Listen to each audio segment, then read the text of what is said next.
2014 में Peter quill, गम्योरा, ड्रेक्स, rocket और baby ग्रूट को आकाशगंगा के संरक्षक के रूप में जाना जाता है।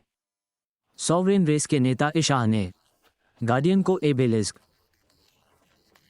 एक अंतरआयामी राक्षस से मूल्यवान बैटरियों की रक्षा करने के लिए कहा, बदले में गेम की विचित्र बहन नेबुला के लिए, जिसे बैटरियां चुराने का प्रयास करते हुए पकड़ा गया था। रॉकेट द्वारा अपने लिए बैटरियां चुरा लेने के बाद सॉवरेन गार्डियन के जहाज पर ड्रोन के बेड़े के साथ हमला करता है। एक रहस्यमयी आकृति ड्रोन को नष्ट कर देती है और गार्डियन पास के एक ग्रह पर दुर्घटनाग्रस्त हो जाते हैं। वहां यह आकृति खुद को क्विल के पिता अहंकार के रूप में प्रकट करती है और क्विल, गम्योरा और ड्रेक्स को अपने ग्रह पर आमंत्रित करती है। और तुम क्या हो? मुझे लगा कि मेरे मजबूत रूप से यह स्पष्ट हो जाएगा। रॉकेट और ग्रूट जहाज की मरम्मत और नेबुला की रक्षा करने के लिए पीछे रह जाते हैं। ग्रेटर समुदाय से निर्वासित किया गया है। गार्डियन को वापस पकड़ने के लिए यंडू युदांता और उसके दल को काम पर रखा है, जिन्हें बाल तस्करी के लिए वे रॉकेट को पकड़ लेते हैं। लेकिन जब यानू क्विल को, जिसे उसने पाला था, सौंपने में झिझकता है तो उसका लेफ्टिनेंट क्रेगलिन एफोन्ट्री उसकी निष्पक्षता पर सवाल उठाता है और एक अन्य लेफ्टिनेंट सहायता से विद्रोह का नेतृत्व करता है। नेबुला की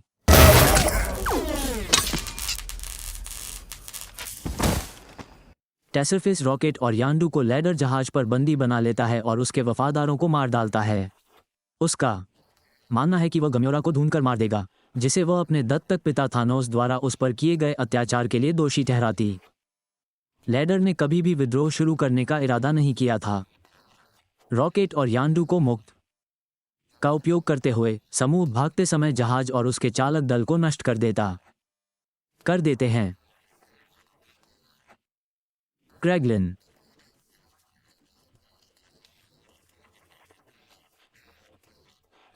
सम्राट को चेतावनी देता है। मरने से पहले मेरिडिथ की मृत्यु के बाद एगो ने यानू को युवा क्विल को इकट्ठा करने के लिए काम पर रखा, लेकिन लड़का कभी नहीं मिला और तब से एगो उसे खोज रहा है। वो क्विल को आकाशीय शक्ति का उपयोग करना सिखाता है। नेबुला एगो के ग्रह पर पहुंचती है और गम्योरा को मारने की कोशिश करती है, तो वे दोनों एक असहज गठबंधन पर पहुंच जाते हैं। वे कंकालों से भरी गुफा की खोज करते हैं। एगो क्विल को बताता है कि अपनी यात्रा में उसने हजारों दुनियाओं में पौधे रोपे हैं जो खुद के नए विस्तार में बदल सकते हैं, लेकिन केवल 2 आकाशियों की शक्ति ही उन्हें सक्रिय कर सकती है। उस उद्देश्य के लिए उसने अनगिनत महिलाओं को गर्भवती किया और कुछ बच्चों को इकट्ठा करने के लिए यान्डू को काम पर रखा, लेकिन जब वे आकाशीय शक्ति तक पहुंचने में विफल रहे तो उन्होंने उन सभी को मार डाला। सबसे पहले एगो के प्रभाव में क्विल तब लड़ता है जब एगो बताता है कि उसने मेरिडिथ को मस्तिष्क दिया था, हास्य जिसने उसे विचलित करने वाले भाव के कारण मार डाला, जिससे एगो को परजीवी रूप से क्विल की ऊर्जा को पौधों को सक्रिय करने के लिए मजबूर होना पड़ा, जो हर दुनिया को नष्ट करना शुरू कर देते हैं। एगो का भोला भाला और पद सेवक मंटिस ड्रैक्स के करीब आता है और उसे एगो की योजना के बारे में चेतावनी देता है। रॉकेट, यान्डू, ग्रूट और क्रेगलिन के आने पर गम्योरा और नेबुला को भी योजना के बारे में पता चलता है। क्विल को बचाने के बाद फिर से मिले संरक्षक ग्रह के केंद्र में एगो के मस्तिष्क की यात्रा करते हैं, जिसके दौरान पता चलता है कि उसने क्विल को एगो की अन्य संतानों के भाग्य से बचाने के लिए रखा था। जब वे संप्रभु के ड्रोन के हमले में आते हैं तो रॉकेट चोरी की गई बैटरियों का उपयोग करके एक बम बनाता है जिसे ग्रूट मस्तिष्क पर लगाता है। क्विल अपनी नई मिली दिव्य शक्तियों के साथ एगो से लड़ता है ताकि उसे इतने समय तक विचलित कर सके कि अन्य संरक्षक और मंटिस भाग सकें। बम फट जाता है, एगो मर जाता है और ग्रह बिखर जाता है।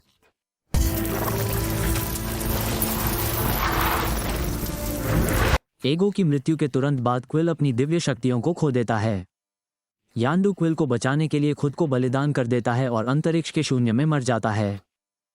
गम्योरा के साथ सुलह करने के बाद नेबुला फिर भी छोड़ने का फैसला करती है और थानोस को मारने के अपने अभियान को फिर से शुरू करती है।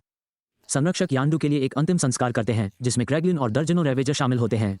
यानू के बलिदान को स्वीकार करते हुए और उसे फिर से एक रेवेजर के रूप में स्वीकार करते हुए जहाज शामिल होते हैं। अंतिम संस्कार के दौरान गम्योरा स्वीकार करती है कि वह पीटर से प्यार करती है और वे एक जोड़े बन जाते हैं। मध्य और पोस्ट क्रेडिट दृश्यों की एक श्रृंखला में क्रेगलिन यान्डो के टेलीकिनेटिक तीर और नियंत्रण पंख को संभालता है। रेवेजर नेता टोकर ओगोड अपने पूर्व साथियों के साथ फिर से मिलते हैं। आयशा एडम को बनाती है नया कृत्रिम प्राणी जिसके साथ वो अभिभावकों को नष्ट करने की योजना बनाती है। ग्रोटे एक किशोर में बढ़ता है और उदासीन दर्शकों के एक समूह ने अपने मुखबिर को छोड़ दिया जो पृथ्वी पर अपने अनुभवों पर चर्चा कर रहा है। ओह जी, मेरे पास बताने के लिए और भी बहुत सी कहानियां हैं।